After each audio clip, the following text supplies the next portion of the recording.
Il y a un moment précis dans la vie où l'on comprend enfin exactement sa place dans sa propre histoire familiale. Généralement, pas là où on l'espérait. Pour moi, ce moment est arrivé lors d'un dîner auquel je ne voulais même pas assister. Je m'appelle Camille. J'ai 32 ans. Et dans ma famille, j'ai toujours été celle qui cherchait encore sa voie. Ma sœur, Chloé, elle, était la fierté, la parfaite, la fille dont on pouvait se vanter. Et j'ai appris à vivre avec cette étiquette, même si ça piquait un peu plus chaque année. Mais ce soir-là, tout a volé en éclats. Nous étions assis autour de la table de la salle à manger, l'odeur du saumon rôti flottant dans l'air, quand mon père a levé son verre et annoncé sa nouvelle promotion. Tout le monde a applaudi comme s'il venait de recevoir les clés de la ville. Puis il m'a regardé avec ce demi-sourire familier, celui qui disait qu'il ne prenait toujours pas ma carrière au sérieux. « Tu vois, Camille », a-t-il plaisanté en donnant une petite tape sur l'épaule de ma sœur. Certains d'entre nous avancent vraiment dans la vie. J'ai senti l'air se resserrer autour de mes côtes. Ce qu'aucun d'entre eux ne savait, ni mon père, ni ma sœur, ni même les parents qui applaudissaient comme un public en direct, c'est que la promotion qu'ils célébraient venait d'une entreprise que je possédais. Je ne l'ai pas dit à voix haute. Pas encore. Je suis juste restée assise là, souriant comme si je n'étais pas en train d'étouffer un secret qui ferait voler toute la pièce en éclats. Et croyez-moi, quand cette vérité a finalement éclaté, elle n'a pas seulement fait voler la pièce en éclats, elle a fait exploser les fondations même de ma famille. Avant que je ne vous raconte comment tout a dégénéré, de le courriel qui m'a démasqué à la vengeance qu'ils n'ont jamais vu venir, assurez-vous de vous abonner, de cliquer sur le bouton j'aime, et de rester jusqu'à la fin. Vous allez vouloir savoir exactement comment tout cela s'est déroulé. C'est étrange comme les plus petits moments peuvent révéler le déséquilibre silencieux dans une famille, celui que l'on grandit en pensant normal jusqu'à ce que l'on réalise enfin qu'il ne l'a jamais été. Cette prise de conscience n'est pas venue d'un seul coup pour moi. Elle s'est construite au fil des années de commentaires subtils, de demi-plaisanteries et d'attentes qui n'étaient jamais destinées à ma sœur. En grandissant, Chloé avançait dans la vie comme si chaque porte lui avait déjà été ouverte. Les professeurs la couvraient d'éloges avant même qu'elle ne parle. Les membres de la famille se souvenaient de ses réussites comme s'ils suivaient un athlète prometteur. Et mes parents modifiaient des emplois du temps entier pour s'assurer qu'elle ait tout ce dont elle avait besoin. On m'a demandé d'être flexible, de comprendre, de ne pas le prendre personnellement. J'ai essayé. Pendant longtemps, je l'ai vraiment fait. Mais le fossé s'est creusé en vieillissant. Chloé a choisi une carrière stable qui correspondait parfaitement à ce que les gens appellent l'âge adulte respectable, et mes parents s'y sont accrochés comme à un trophée. Pendant ce temps, ma curiosité m'a mené sur une voie que personne dans ma famille ne comprenait. Je n'ai pas choisi un travail de bureau traditionnel. Je n'ai pas choisi la stabilité. J'ai choisi le risque, les longues nuits et l'incertitude. Et chaque fois que quelqu'un me demandait ce que je faisais de ma vie, je pouvais entendre l'hésitation derrière leur ton de soutien. Je me souviens de la première fois où j'ai ouvert un écran vide et commencé à esquisser le concept d'une plateforme qui simplifierait la gestion des employés pour les petites équipes. Ce n'était pas impressionnant à l'époque, juste une poignée de notes désordonnées, un prototype à moitié construit et la croyance tenace que cela pourrait devenir quelque chose de réel. Je n'en ai pas parlé à ma famille. Je ne voulais pas entendre le doute déguisé en conseil ou la comparaison que je savais inévitable. Les premières années ont été impitoyables. Certains mois, mon loyer était plus élevé que mes revenus, et je vivais de repas simples tout en apprenant tout ce que je pouvais sur la conception de produits et le fonctionnement des petites entreprises. J'ai passé des nuits à déboguer du code que je comprenais à peine au début. J'ai appris à négocier des contrats en lisant des exemples d'accords en ligne. J'ai étudié les tendances du marché et je me suis adapté chaque fois qu'une porte se fermait devant moi. Ce qui ressemblait à un échec pour les autres est devenu un carburant pour continuer à construire. Le tournant s'est produit lorsque j'ai croisé la route de Léo Fournier, un jeune avocat réputé pour aider les petits fondateurs à gérer leur croissance. Il a jeté un coup d'œil à mon prototype et m'a dit qu'il avait du potentiel. Pas de la manière polie que les gens emploient parfois pour adoucir une mauvaise nouvelle, mais avec la certitude de quelqu'un qui reconnaissait une opportunité quand il en voyait une. À partir de ce moment, Léo est devenu l'une des rares constantes de mon parcours. La croissance n'est pas arrivée du jour au lendemain. Elle est venue lentement, puis soudainement, d'un seul coup. Une petite entreprise s'est abonnée, puis une autre. Puis une chaîne de cliniques en région Auvergne-Rhône-Alpes a signé un contrat qui a tout changé. Les investissements ont suivi, l'embauche a suivi, et finalement, une fusion a suivi une fusion stratégique qui a placé mon entreprise au sein d'une structure d'entreprise plus large tout en me gardant discrètement comme actionnaire de contrôle. J'ai gardé tout cela secret à la maison, non pas parce que je voulais mentir, mais parce que le silence me semblait plus sûr que le poids d'être mis en doute. Je regardais Chloé s'épanouir sous les louanges de la famille pendant que je bâtissais une entreprise à huis clos, cachée des personnes même qui croyaient que je n'avais aucune direction. Je ne m'attendais pas à ce que tout cela ait de l'importance. Je ne m'attendais certainement pas à ce que mes décisions privées entrent en collision avec ma famille comme elles l'ont finalement fait. Mais le succès a une façon de révéler tout ce que les gens supposaient sur vous et tout ce en quoi ils avaient tort. Il y a un silence particulier qui s'installe dans la poitrine quand on se rend compte que les gens qui vous ont élevé ne vous voient pas comme vous vous voyez. Ce silence m'a suivi pendant les jours qui ont suivi, persistant en arrière-plan comme une pensée que je n'étais pas prête à examiner. J'ai continué mes activités professionnelles machinalement, j'ai examiné les mises à jour des produits, fait le point avec les responsables de l'ingénierie et approuvé les plans pour le prochain trimestre. En surface, tout semblait exactement comme je l'avais construit. En dessous, quelque chose semblait plus lourd, comme si le moment du dîner avait tiré un fil que j'ignorais depuis des années. L'annonce de la promotion de mon père avait déclenché plus que de la fierté. Elle avait déclenché un vieux schéma, celui où tout le monde le célébrait pendant que je digérais en silence la piqûre familière d'être sous-estimé. Je n'avais pas l'intention de m'y attarder. Je voulais aller de l'avant, mais la tension entre ce que ma famille pensait que j'étais et ce que j'étais devenu flottait dans l'air comme un orage sur le point d'éclater. Le jour où tout a basculé n'a pas commencé de manière spectaculaire. Je suis arrivé tôt à mon bureau, la brume habituelle de Lyon glissant sur les fenêtres, et je me suis installé dans une routine qui me réconfortait par sa prévisibilité. Mais les routines ont une façon de s'effondrer à la moindre perturbation. La mienne s'est effondrée lorsque j'ai vérifié les mises à jour internes de notre équipe de conformité.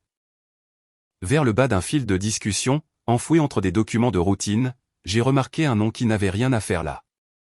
Michel Hébert, notre directeur des ressources humaines, avait inclus dans la chaîne quelqu'un que je ne m'attendais jamais à voir, mon père. Son courriel avait été ajouté à une liste de distribution après sa promotion, et un résumé de la supervision exécutive était joint pour information. Le résumé de la supervision incluait mon nom légal, Camille Dubois, actionnaire de contrôle. Je me suis figé. Ce titre n'était pas destiné à la circulation interne. Il n'était pas destiné au public. Il faisait partie de la documentation administrative partagée uniquement avec la haute direction et le conseil d'administration. Michel avait probablement transféré le mauvais brouillon sans réaliser ce qu'il contenait. En moins d'une heure, le document avait atteint plusieurs managers, des gens qui travaillaient quotidiennement avec mon père. Je ne pouvais qu'imaginer à quelle vitesse il avait voyagé d'une boîte de réception curieuse à une autre. La curiosité se propage toujours plus vite que l'exactitude. Plus tard dans l'après-midi, mon téléphone a vibré avec une alerte de notre système d'entreprise. Quelqu'un avait accédé au portail de gouvernance en utilisant un appareil enregistré au nom de mon père. Cela signifiait que le courriel l'avait atteint. Et s'il l'avait ouvert, mon identité n'était pas seulement exposée. Elle était indéniable. Je n'avais pas besoin de confirmation. Une deuxième alerte est arrivée quelques minutes plus tard, indiquant une tentative de consultation des dossiers de fusion archivés. Ce n'était pas quelque chose qu'un employé moyen ferait par hasard. C'était quelqu'un qui cherchait des réponses. La partie que je n'attendais pas est venue de l'extérieur du travail. Le soir, j'ai reçu une notification de mon courriel personnel, un message automatisé indiquant qu'un dossier familial partagé avait été ouvert. L'identifiant de l'appareil n'était pas celui de mon père. Il appartenait à ma sœur, Chloé. Le moment était trop précis pour ne pas être délibéré. Elle avait vu quelque chose, suivi la piste et fait le lien plus vite que je ne l'aurais imaginé. Sa curiosité n'était pas douce. Elle avait du poids, une intention, et une énergie que j'ai reconnue comme le début de quelque chose qui se dénouait. Je suis resté seul dans mon appartement ce soir-là, la ville bourdonnant à l'extérieur de ma fenêtre, réalisant que c'était le moment où tout basculait. Ma famille était tombée sur une vérité que j'avais soigneusement gardée, et il n'y avait aucune version de l'avenir où il s'en irait tranquillement. Certaines tempêtes se forment lentement. Celle-ci est arrivée comme une porte qu'on défonce. Il y a un moment où la tension cesse d'être sous-jacente et devient quelque chose que l'on peut sentir dans l'air, comme un changement de température. Ce changement est survenu le lendemain matin, silencieux mais sans équivoque, s'installant dans le rythme de ma journée avant même que je ne comprenne ce que cela signifiait. Je suis arrivé au bureau plus tôt que d'habitude, espérant que le calme m'aiderait à donner un sens à tout cela. Mais le silence n'offre pas toujours la clarté. Parfois, il ne fait que donner plus d'espace à vos pensées pour raisonner. Les messages non lus qui attendaient dans ma boîte de réception n'ont pas aidé. La plupart étaient routiniers, mais un se démarquait, une demande interne signalée comme prioritaire de la part de Michel Hébert, notre directeur des ressources humaines. L'objet était stérile, du genre conçu pour paraître inoffensif, examen requis. Mais j'étais dans les affaires depuis assez longtemps pour savoir que les objets inoffensifs n'arrivent jamais après une fuite. Le message de Michel était concis. Une préoccupation formelle avait été déposée concernant mon rôle et les conflits potentiels liés à une structure de rapport interne. Le plaignant n'était pas nommé dans le courriel, mais je n'avais pas besoin d'une signature pour savoir d'où cela venait. Le moment était trop calculé pour être une coïncidence.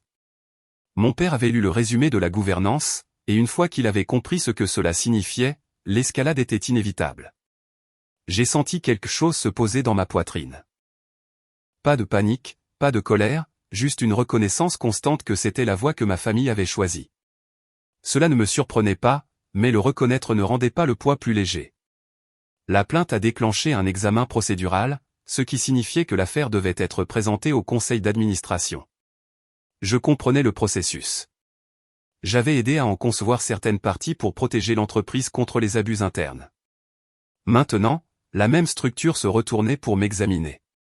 Pendant une brève seconde, je me suis demandé si c'était de l'ironie ou de la justice. À la mi-journée, Valérie Roy, la présidente de notre conseil d'administration, a publié un avis pour une session d'urgence. Valérie était connue pour être équilibrée, analytique et peu influençable par le bruit ambiant. Si quelque chose me donnait de la stabilité, c'était la certitude qu'elle ne se laissait pas entraîner dans les drames. Elle évaluait les faits, rien de plus. Pourtant, à l'approche de l'heure de la réunion, mon pouls refusait de se calmer. Ce n'était pas la peur de perdre ma place. C'était la réalité que ma propre famille avait introduit le doute dans une pièce où j'avais passé des années à prouver ma compétence. Le conseil s'est réuni dans une salle de conférence surplombant le front de mer. J'ai pris ma place au bout de la table.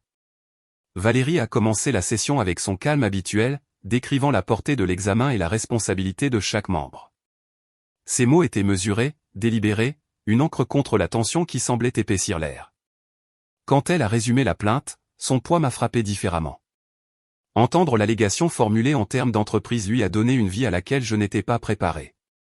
Ce qui était personnel pour moi était devenu un problème que l'entreprise devait évaluer avec objectivité. Il ne s'agissait plus de dynamique familiale. Il s'agissait de gouvernance, d'éthique et d'intégrité de la direction.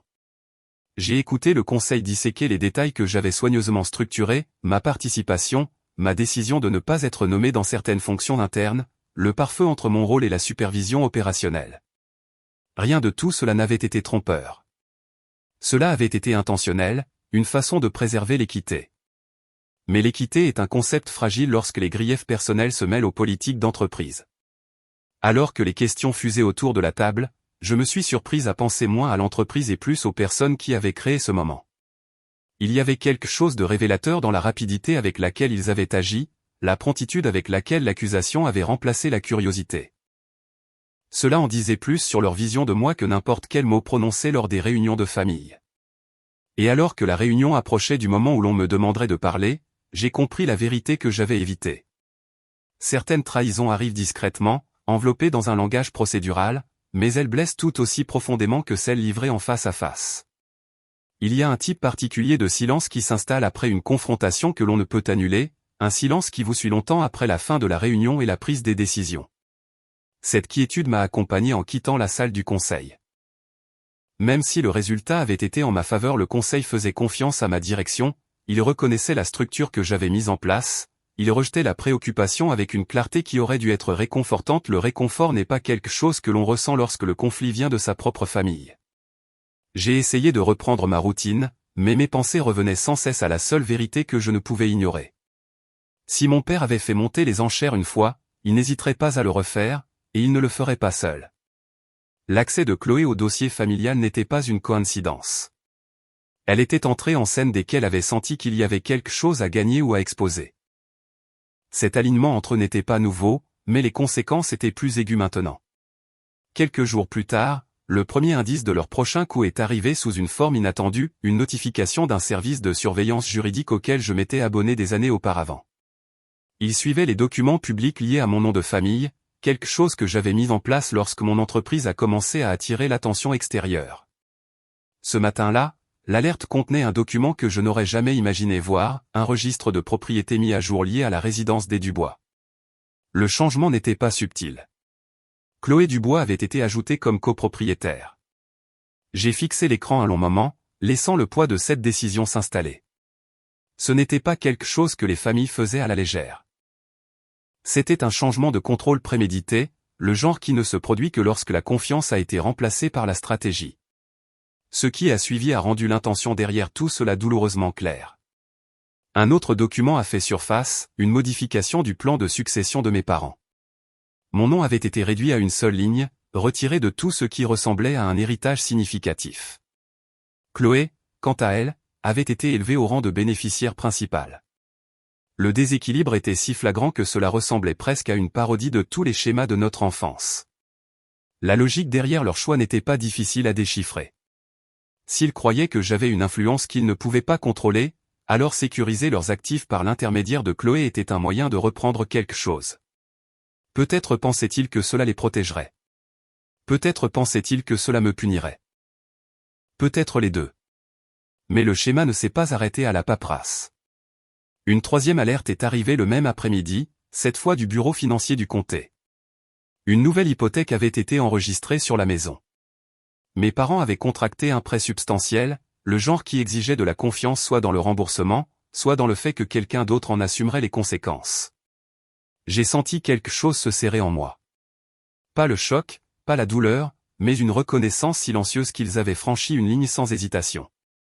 Il ne s'agissait plus d'un malentendu. Il ne s'agissait plus d'un conflit familial. C'était un choix délibéré, ancré dans le calcul. Debout dans mon salon, j'ai fait défiler chaque document un par un, laissant la réalité prendre forme. La maison où j'avais grandi avait été hypothéquée. La propriété avait changé de main. Et j'avais été effacé de l'avenir qu'ils construisaient intentionnellement, sans équivoque. À ce moment-là, quelque chose de longtemps dormant en moi s'est durci. Pas de la colère, pas de la vengeance, juste de la clarté. S'ils croyaient que la distance leur donnerait le contrôle, ils étaient sur le point d'apprendre à quel point ils avaient tort. Il y a une clarté qui n'apparaît que lorsque la déception cesse enfin de faire mal. Elle n'arrive pas d'un seul coup. Elle arrive discrètement, s'installant dans les endroits où vivait l'espoir, remodelant tout ce que l'on pensait comprendre.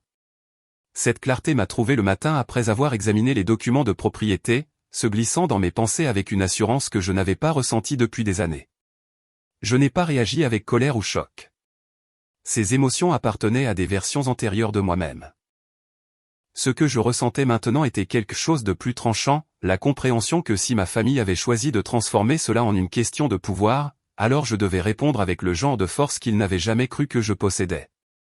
Pas par la confrontation, pas par la supplication, par la structure, la précision et les règles qu'ils avaient sous-estimées.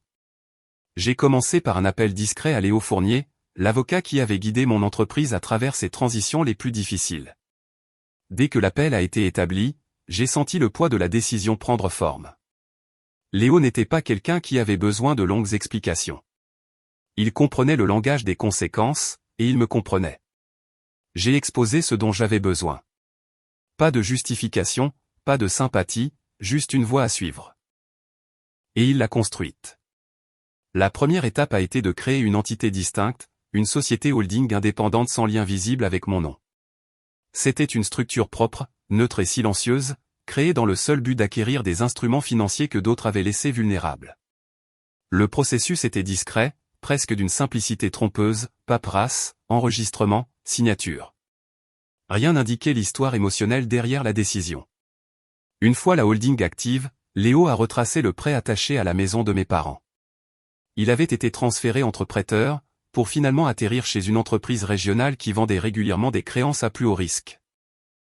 Leur dossier sur la propriété des Dubois montrait un schéma qui les rendait désireux de s'en défaire, des délais manqués, des frais de retard et un solde qui suggérait qu'ils ne se battraient pas pour le conserver. La société holding a racheté la dette. Pas la maison, pas la propriété elle-même, la dette. L'obligation que ma famille avait contractée sans hésitation. Au moment où la transaction a été finalisée, j'ai senti quelque chose changer intérieurement.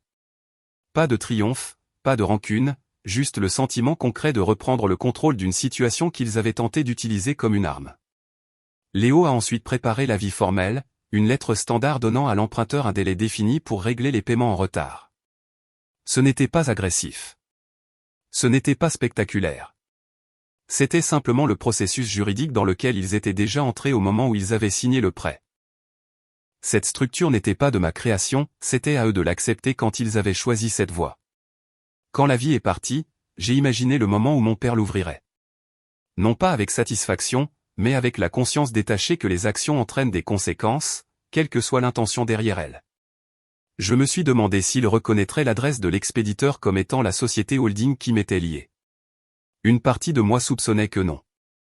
Il ne s'était jamais intéressé à comprendre comment les systèmes fonctionnaient, seulement comment ils affectaient son image. L'étape suivante exigeait de la patience. Les procédures de défaut de paiement sont lentes par conception, donnant aux emprunteurs le temps de réagir. Mais le temps n'adoucit pas la trahison. Il ne fait qu'accentuer le contraste entre ce que les gens prétendent être et ce qu'ils choisissent de faire lorsqu'ils croient que vous n'êtes plus utile. J'ai observé la progression se dérouler à distance. Notifications envoyées, délais fixés, pénalités appliquées. Chaque étape était méthodique, dénuée d'émotion. C'était la première fois que je me sentais éloigné du chaos, opérant depuis un endroit que ma famille ne s'attendait jamais à ce que j'atteigne. Et alors que la date limite finale approchait, j'ai réalisé quelque chose d'indéniable, une fois qu'on cesse d'attendre que les gens respectent nos limites, on apprend à les imposer soi-même. Lorsque la date limite finale s'est approchée, tout autour de moi semblait étrangement calme, comme si le bruit qui secouait autrefois mes pensées s'était enfin consumé. J'avais passé des années à me faire toute petite pour éviter d'être le problème, des années à aplanir leurs choix juste pour maintenir la paix. Mais le silence ne m'a jamais protégé. Le silence leur avait seulement appris que mes limites étaient facultatives. Cette fois, je n'ai pas permis que cette leçon se répète. Le dernier avis a suivi le processus exactement comme prévu. Aucune émotion, aucune hésitation. Cela ne ressemblait pas à une attaque contre ma famille. Cela ressemblait à l'achèvement de quelque chose qu'ils avaient mis en mouvement bien avant que je ne comprenne à quel point ils étaient convaincus que je ne riposterais jamais. À ce stade, la paperasse avait sa propre dynamique. Je n'ai pas suivi chaque mise à jour. J'ai simplement laissé le système dans lequel ils étaient entrés les mener là où ils les menaient. À l'approche de la date, je me suis surprise à penser à la facilité avec laquelle les gens supposent que le contrôle appartient à celui qui parle le plus fort. Mon père avait toujours rempli les pièces avec assurance, ma mère avec certitude, ma sœur avec une perfection étudiée. J'avais été la discrète, l'oubliable, la personne dont les réalisations étaient accueillies par des hochements de tête polis. Mais le pouvoir est plus silencieux que les gens ne le pensent. Il ne crie pas, il attend. L'avis de vente forcée a été envoyé vers la fin du cycle. Il n'y avait rien de spectaculaire, juste un document standard indiquant que la date limite n'avait pas été respectée. Je n'ai pas imaginé le moment où ils ont ouvert l'enveloppe. Je n'ai pas visualisé leur réaction ou les conversations qu'ils auraient pu avoir. Je me sentais distante de tout cela, non par cruauté, mais par acceptation. Ils avaient choisi de ne pas me voir pendant des décennies. Le détachement est venu naturellement. La société holding a finalisé l'acquisition de la propriété peu de temps après. Je n'ai jamais visité la maison. Je ne suis jamais passé en voiture pour voir ce qui avait été à moi d'une manière différente. Au lieu de cela, je l'ai transféré directement à une organisation à but non lucratif qui aidait les femmes quittant des foyers instables. Le transfert a été immédiat, net et délibéré. C'était comme poser un poids que j'avais porté trop longtemps. Ce qui m'a surprise, c'est le silence qui a suivi. Pas d'appel, pas de message, pas de tentative soudaine de réécrire l'histoire. Ils n'ont pas cherché d'explications ou d'excuses. Ils n'ont pas cherché de terrain d'entente. Ils ont simplement disparu de mon orbite quotidienne, comme si la distance était le seul langage que nous comprenions enfin de la même manière. Dans cette quiétude, j'ai réalisé combien d'espace avait été occupé par le besoin de leur approbation. Pendant des années, j'avais couru plus vite, travaillé plus dur et porté plus de responsabilités que quiconque ne le savait, car je pensais que la réussite finirait par mériter la reconnaissance. Il a fallu les perdre pour comprendre à quel point leur validation était insignifiante. J'ai continué à avancer. Mon entreprise s'est étendue à 2 autres régions. J'ai passé mes week-ends à voyager dans des endroits que j'avais reporté de voir. J'ai renoué avec des amitiés que j'avais négligées. Je me suis autorisé des passe-temps qui n'avaient rien à voir avec la productivité. La vie ne s'est pas adoucie, mais elle s'est ouverte. Parfois, les gens supposent qu'une histoire comme la mienne se termine par le regret, la réconciliation ou des retrouvailles spectaculaires où tout le monde se comprend soudainement. Mais la vraie vie suit rarement ces schémas. Certaines fins sont simplement le résultat de longues et décisives étapes vers la paix, même si le chemin semble abrupt au début. Ce que j'ai appris, c'est ceci, toutes les familles ne sont pas faites pour vous soutenir. Tous les liens ne méritent pas d'être réparés. Et toutes les pertes ne sont pas une tragédie. Certaines pertes sont une libération. Et une fois que l'on comprend que l'on a le droit de s'éloigner des personnes qui refusent de nous voir, on apprend enfin à occuper l'espace qui a toujours été le nôtre.